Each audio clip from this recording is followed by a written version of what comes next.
Hi and good morning. This is Mami MJ and welcome to MJ and Fam channel. So for today's video, ayan, narinig ko si Sophie. Story time tayo about sa panganganak ko kay Sofia. So nanganak ako noong October 29 ng 7:45 ng gabi. So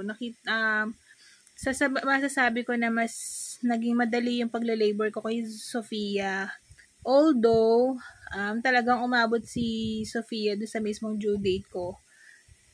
Katulad kay Saren kasi due date din mismo siya lumabas. So, na-share ko naman sa inyo yung struggle ko, 'di ba, before na talagang gustong-gusto ko na siya lumabas kahit hindi pa niya due yung kumbaga yung 37 weeks and up. Parang doon. So, may ibang plano si Lord. Talagang si Lord ang magde-decide kung kailan lalabas si baby. Pero saktong-sakto pa rin naman siya sa due date niya. So, yun nga, nung 40 weeks na ako, ito yung nag-walk pa ako ng morning, ng 2 hours. Kasi due ko na,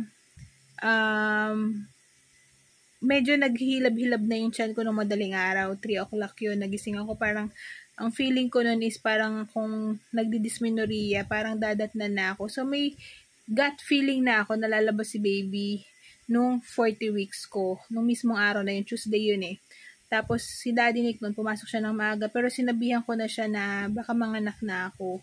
So, buti na lang nun, si Daddy Nick, yung surgery work niya is morning. So, after sa St. Luke's, nagpaalam siya sa boss niya na uwi na siya. Tapos yun nga, nag-morning, medyo yung hilab niya, medyo parang feeling ko false alarm kasi nawawala-wala.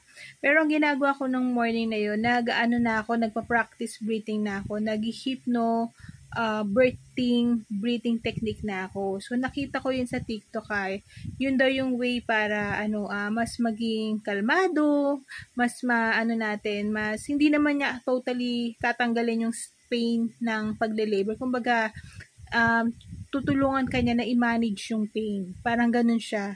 So, mag-inhale ka, and then exhale. Gagawin mo siya every time na nagko-contract siya. Pero pwede mo rin siyang gawin actually every morning habang hindi ka pa nagle-labor para lang ma-exercise ka yung breathing natin. So, pwede nyo naman siyang i-google or manood kayo ng mga tutorial para mas yung information. So, yun yung ginagawa ko every morning. Nung nagle-labor na mismo ako na medyo pahilab-hilab na siya. So, yun nga, nag-walk pa ako ng 2 hours nung morning na yun. Kasi gusto ko talaga matagtag para maging smooth yung panganganak ko. Tapos, walk, tapos nawawala yung sakit, tapos ang ginawa ko ng morning, naglinis pa ako ng bakuran, talagang sinusulit ko na yung time na hanggat kaya ko pang magkikilos. Ayan. So, ayun nga, tapos, nagkikilos-kilos pa ako dito sa bahay, naghugas pa ako, nagwawalis, naglilinis, kasi nga, gusto ko yung attention ko dun sa pag-labor is mapunta dun sa mga ginagawa ko sa bahay. So, morning na yun, na nagbubuhat-buhat pa ako ng halaman, naramdaman ko na parang may lumabas sa akin. So, pag CR ko, nakita ko may bleeding na. So, tinawagan ko agad si Daddy Nick. Tapos, Daddy Nick, parang dinudugo na ako. Pero yung dugo niya is konti pa lang. So, ayun, medyo humihilab-hilab na siya. Konting-konti lang, parang yung nag-walk ako, yung interval niya is 15 minutes.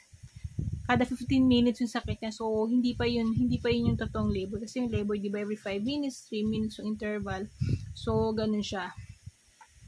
Tapos, nung nagbe-bleed na ako, naligo na ako, nagkain, inantay ko na si Daddy Nick, tapos early lunch na kami kasi, alam naman natin, pag manganganak na kailangan kumain kasi hindi natin alam yung oras kung kailan pa tayo ulit makakain. At least may energy din tayo. So, nagpunta kami ng lying in before 12, inaiyak ko, bumalik ako sa 1 cm. So, nalasad ako nun kasi akala ko mga nag 4-5 cm na ako.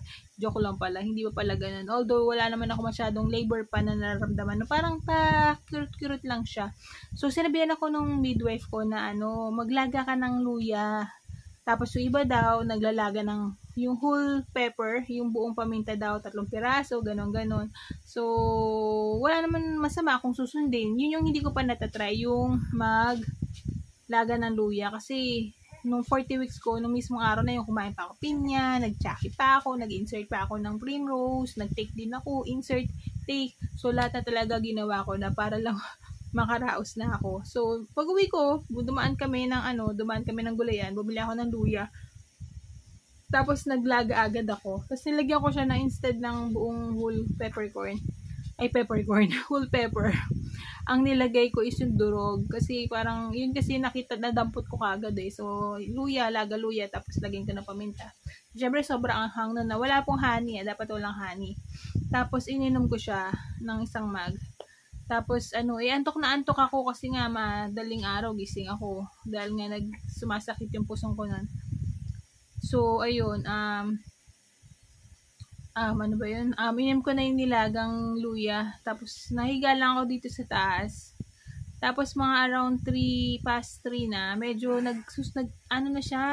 susunod-sunod na yung yung sakit ng tiyan ko.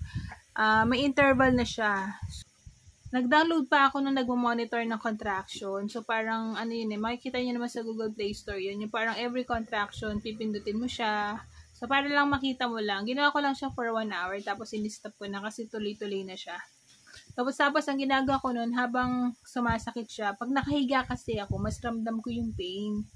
So, ang ginawa ko, antok na antok pa naman ako. Siguro naka-edit pa ako, pero sobrang 5 minutes lang siguro. Tapos, after that, nagko-contract na talaga siya ng sunod-sunod. Ang ginagawa ko, pag sumasakit siya, kasi may interval naman eh. So, pag sumasakit na yung, nagko-contract na yun siya, nang ginagawa ko, nag-inhale ako. Tapos, bibilang ako ng 1, 2, 3, 4, 5, 6. Tapos, mag-exhale ako sa mismong sumasakit siya yung 1, 2, 3, 4, 5, 6, 7, 8. Magka-count ako no, pero sa utak lang So, ganun ginagawa ko. Para nasasabayan ko yung contraction, mas manageable siya. Yung sakit is, hindi naman, mas na-handle siya ng katawan ko. Parang, pag nag-blow ako, talaga yung may sounds, yung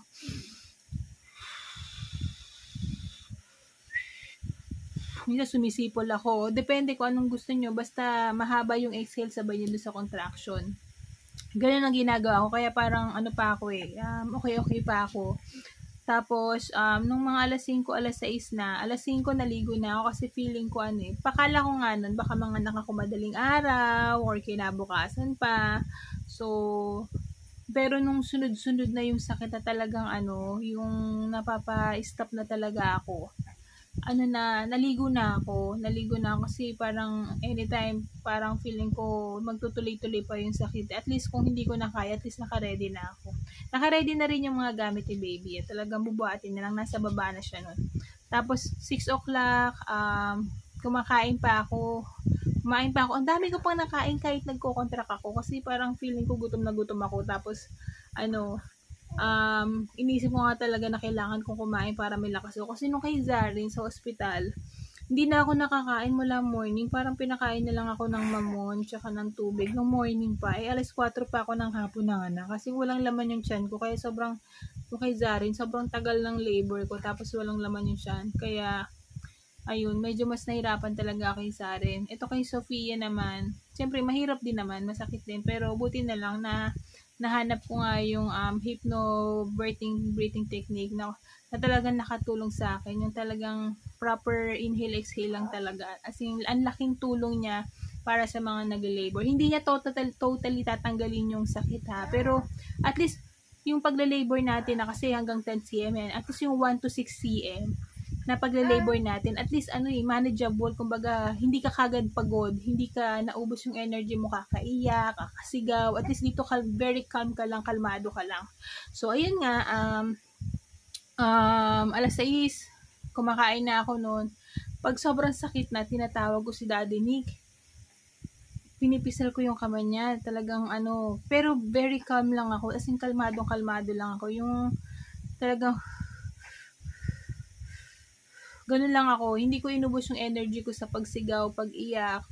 And, ma-share ko lang, the whole day na yun, sumasakit yung tiyan ko. As in, pupo lang ako ng pupo. Kaya, pakiramdam ko dito kay Sofia, manganganak ako nang hindi ako natatay. Yung walang kasamang pupo. Wala siyang kasamang pupo. Hindi ako napupo. Although, yung pakiramdam lang na natatay ka. So, mamaya share ko yun. Tapos, ayun nga, tapos nag-makeup pa ako, nagkikilay pa ako. As in, nakapag-ayos pa talaga ako. Unlike kay Zaren sa hospital. Wala, haggard na haggard yung itsura ko. Nung kay Sofia, parang, alam mo yon, lahat ng hindi ko nagawa kay Zarin, makakain, makapag-ayos, makapag-ready, makapaglinis ang bahay, nagawa ko kay Sofia dito sa pangalawa. So, praise God. And then, ayun nga, nung nagle-labor na ako, buti na lang si Tito Jun, si Tito Jenny, nag-offer sila ng sasakyan na ihahatid daw ako dun sa lying in. Kaso, nung sobrang sakit na talaga, magsi 6:30 na yun eh, na hindi na talaga, as in sobrang sakit na talaga, parang naka-ready to go na kami, tapos na rin ako kumain. Nung parang magsi 7 o'clock or 6:45 kami nag-book ng Grab, kasi talagang hindi ko na kaya. Tapos itong Grab, ang tagal pa dumating, parang mga 15 minutes pa yata. 15 minutes pa yata bago dumating. So, as in, yun yung pain na talagang, parang natutuwad ka na sa sobrang sakit, na talagang yung grabe na yung hawak ko kay Daddy Nick. Tapos, pag masakit, yung nagpapayong sa backbone, sa lower part ng likod natin, yung nagpapapalo ka ng ganun, parang, para lang mabawasan yung sakit. Ganun yung ginagawa ni Daddy Nick. So, ayun, sobrang sakit na talaga niya. Tapos, unfortunately, parang hindi nababasa nila Tito Jun tsaka ni Tito Jenny yung PM ko na pupunta na ng hospital. Kasi nga sobrang biglaan, kasi biglang parang tumaas bigla yung sakit eh. Sabi ko parang hindi ko na kaya, parang nag-worry na rin si Daddy Nick sa parang masabi niya mas okay daw na sa lying in na lang ako mag-labor. Ako naman inisip ko ay gusto ko sana pag nagpunta ng lying in yung mga anak na lang. So yun naman yung nangyari. So ayan na si Grab, dumating si Grab. Tapos magse-7 na yun eh. Tapos parang malapit lang naman kasi yung lying in eh. So parang alam mo yun, sa sobrang sakit niya yung pagda-drive nung Grab. Kasi ko talaga parang ko daddy kasi parang sumasakit na talagang nag-worry ako baka mapaanak ako sa Grab. So, yung Grab driver naman, mabuti na lang alis to siya, binibilisan niya na, parang bubusi-busina na siya na this is emergency, ganyan-ganyan. So, parang nakarating kami sa lying in ng past 7 na. Kasi pagpasok ko sa lying in, madilim eh. Nag-Viber lang ako doon sa kamadrona na dahil nga galing kami doon ng lunch, so may heads up na sila na pwede na ako manganak anytime. So, ayun nga, nag-walling na ako nung makita ko nung midwife. Sabi ko, sobrang sakit na po talaga. As in, talagang, masakit na talaga siya. Tapos, unfortunately, nung chinek up ako, mataas yung BP ko eh. Mataas naman talaga yung BP ko, diba? Share ko na rin yan sa inyo. Hindi ko dala yung gamot ko, yung niresetang gamot. So, kailangan bumili, tas binipi, tapos inaiyak ko. Yung pala, nasa 6 cm na ako, kaya pala ganun naka-intense yung sakit. So, ibig sabihin, yung pain talaga, ko siya. Kasi kay Sarin, 1 cm pa lang, parang, na ako eh, sakit-sakit na talaga niya, yung sakit-sakit niya na. Ito kay Sofia, although masakit na talaga siya, pero, pa siya, kumbaga may lakas pa ako para kayanin siya. Tapos, nung time na yun, may nanganak din. So, may tao na dun sa, andun pa yung inabutan namin nung tanghali na bagong panganak. Actually, nakukwentuhan ko pa yun nung galing kami dun sa lying in. Nagtanong ako, syempre, na-curious ka kung ano nangyari sa kanya, ilang oras siya nag-labor. Tapos, andun pa rin siya nung gabi na yun. Tapos, ayun, pagpasok namin dun sa delivery room, ang sabi sa amin, kailangan OB yung magpapaanak sa akin.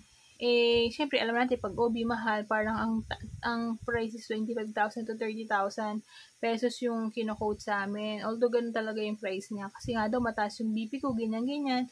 So, sa kami ni Daddy, nagtinginan na lang kami kasi ang alam namin na mga gastos lang namin, mga 10K kasi midwife yung nasa isip namin. So, ayun, sabi ko, syempre, nandun ka na doon sa situation na yun na, syempre, nasa risk ka na, and mataas yung BP ko, baka mamaya, mas-CS pa ako. Sabi ko, okay na yung 30,000, ganyan-ganyan. Nag-okay din si Daddy, sa niya may pera si Daddy Nick. So, praise God, may pera si Daddy. So, ayun. So, tinawagan na yung OB na, ganyan, anong gagawin? So, may inject lang sa akin, pampababa ng BP. Tapos, pinahiga na ako. Ayoko nakahiga kasi nga pag nakahiga ka, alam mo naman pag humiga ka sa matigas, diba? Lalong masakit yung likod mo, masakit yung pagla-labor mo. Kaso ayokong payagang tumayo. Tapos, nung chinek yung mga gamit ko, parang may mga gamit na kulang. Kasi, akala ko, pwede na yun eh. So, ayun, better talaga i-check nyo mabuti yung gamit ninyo. Kasi, akala ko yung sanitary pad na nabili ko is pwede na. Tapos parang kulang pa ako ng adult diaper kasi dalawa lang yung niready ko. So, nagpabili pa ulit. Tapos yung gamot ko sa pampababa ng dugo, hindi ko rin dala. So, bumili si Danny. Tapos sabi nung mga assistant, nung anak nung midwife, na bumili daw muna si Daddy Nick. Pero hindi ako pumayag. Sabi ko, baka pwedeng mamaya na lang po, please. Kasi parang hindi ko kaya mga anak nang wala si Daddy Nick. Kasi wala akong makukuro, diba? Parang basta ayaw kong paalisin si Daddy Nick. No? So, buti na lang yung midwife pumasok. Sabi niya, oh, mamaya na lang yan, ganyan, ganyan. So, tapos, syempre sobrang sakit na. As in yung breathing technique, hindi na siya masyadong nag-work sa akin kasi minsan nakakalimutan ko na siya. Pero so habang breathing technique ako, ma-share ko lang 'di ba mag-inhale ka. So pag nag-exhale ako, sinasabi ko yung Bible verse na Philippians 4:30 na I can do all things through Christ who strengthened me. So ganun kahahaba yun Pag inhale, mag-exhale ako, sabihin ko yung buong Bible verse, I can do all things through Christ who strengthens me. Yan. Tapos inhale, I can do all things through Christ who strengthens me. Ganun yung sinasabi ko, yung Philippians 4:13. So, ayun yung sinasabi ko every time na nag-exhale ako. So, malaking tulong siya sa akin kasi yung verse na yun, saktong-sakto siya dun sa exhale ko. So, alam mo yun, through prayers, and yung pagbibigkas ko ng Bible verse, talagang kinaya ko talaga siya, no, through God's grace. Tapos ayun na nga, unfortunately si OB, may pasyente din siya, so hindi agad siya makakapunta. So while waiting, syempre labor, ganyan. Tapos nakiusap ako, sabi ko, pwede po ba akong tumagilid? Tatagilid na lang ako kasi hindi ko talaga kaya nakatiyaya dahil sobrang sakit niya talaga. Sobrang sakit ng likod ko, and then parang nag-start na akong umiyak. Parang hindi na talaga nag-work sa akin yung breathing technique kasi nawawala na ako sa focus, yung inhale, exhale. Parang kung ano na lang yung pumasok sa isip ko.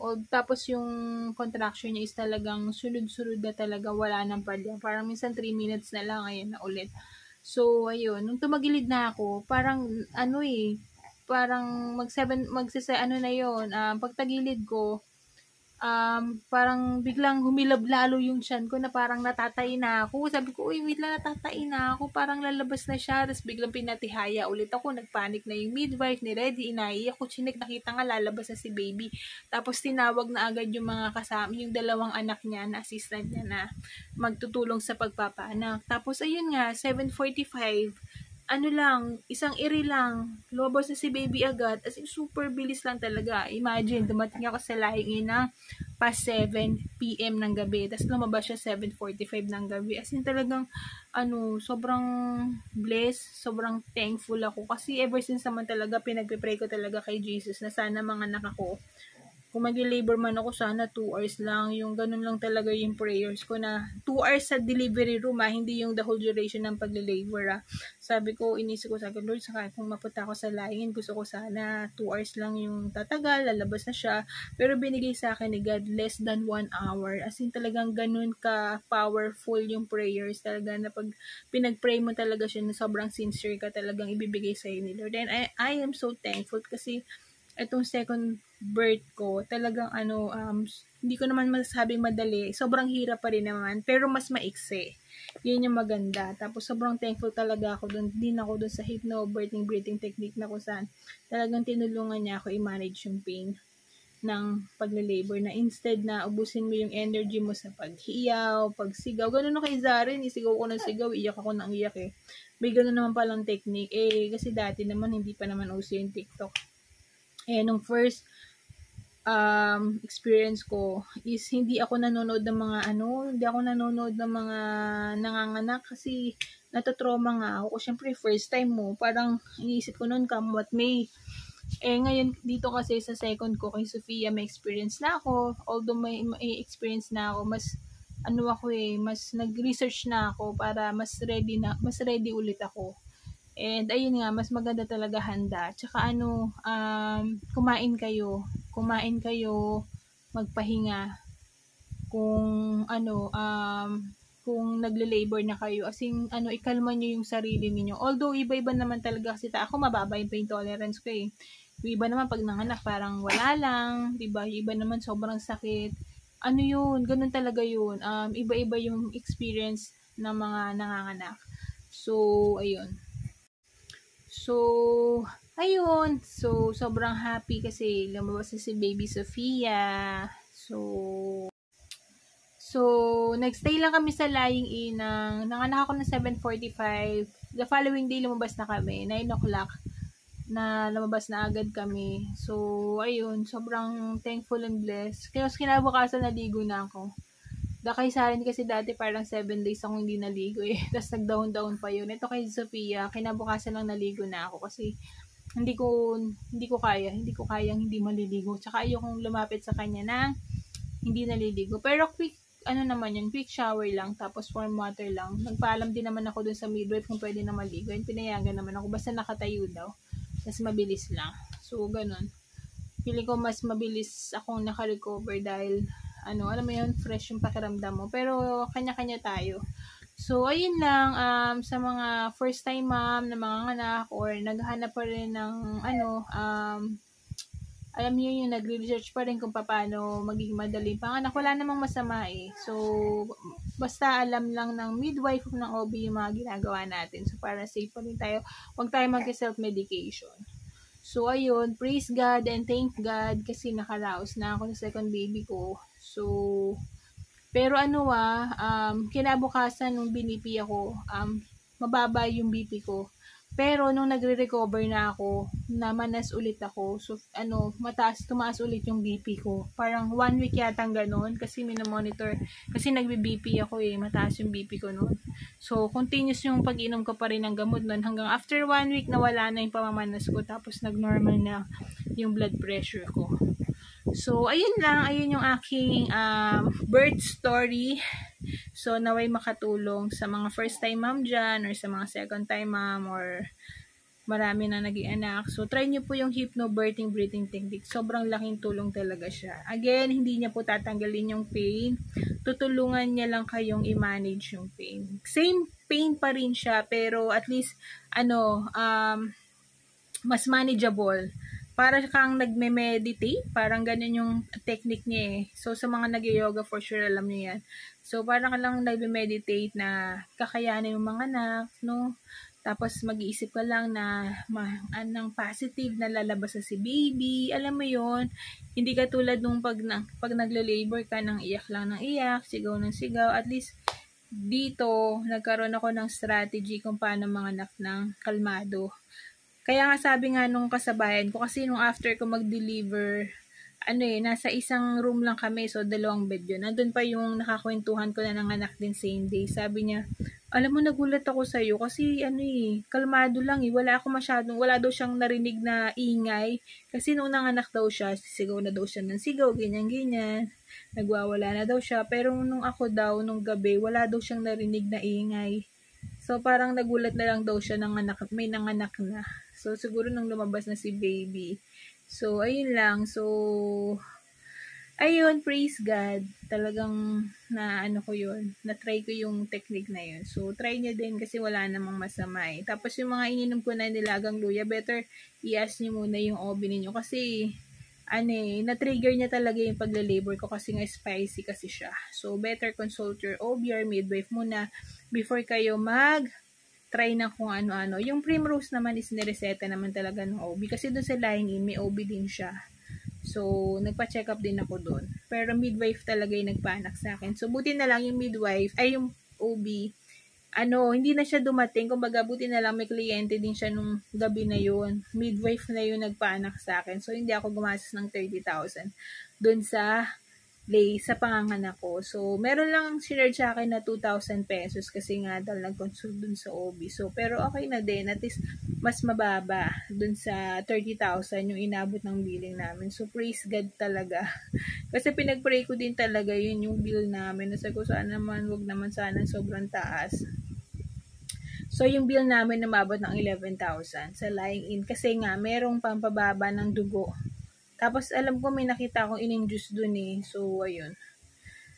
So, ayun lang. So, dahil ginamitan din ako ng dextrose and all. Tapos, iba pa yung nagtahi sa akin. May tahi ako kasi medyo 3.2 si baby eh. Pero okay lang kasi nag-heal naman agad. So, total na yung 11,000. Less na yung PhilHealth. So, ayun lang. Share ko lang sa inyo yung aking naging story sa panganganak ko. So, Pwede kayong magtanong kung may mga question kayo, post na kayo sa comment. Talagang kailangan nyo magdasal, ipag-pray ninyo. And then, kung due date nyo na at hindi pa lumalabas si baby o kaya 38, 39 weeks na inip na kayo, huwag kayong mag-alala kasi hanggang 42 weeks naman meron pa kayong grace period yan. Although wag naman sana kayo umabot sa ganung 42, 41 weeks. So, mas maganda talaga lumabas siya ng 40 weeks. Pero ano lang, kalmahan nyo lang. Magdasal kayo, exercise, walking, squatting. Kung pinag-i-insert kayo ng Primrose, mag-insert kayo. Sundin nyo lang yung sinasabi ng OB at saka ng midwife. And si baby kasi may sariling desisyon yan kung kailan siya lalabas. Huwag kayong magpaka-stress. Lalabas at lalabas din siya. Although ganun ako noon. Kasi na-stress din talaga ako. Kasi 40 na. 39 weeks na and mag-40 weeks na kinabukasan. No? Signs of labor pa rin Pero ayun nga, kalmahan nyo lang kasi katulad ko, lumabas din naman si baby ng mismong due date niya. So ayun lang. Talagang dasal lang na sana makaraos na kayo. So, ayun lang. Again, kailangan po natin ng mag-consult sa OB tsaka sa midwife before tayo mag-try na kung ano-ano. So, and kailangan ng matinding pagdadasal din talaga. So, ayun lang. Thank you and thank you for watching. This is Mami MJ and God bless.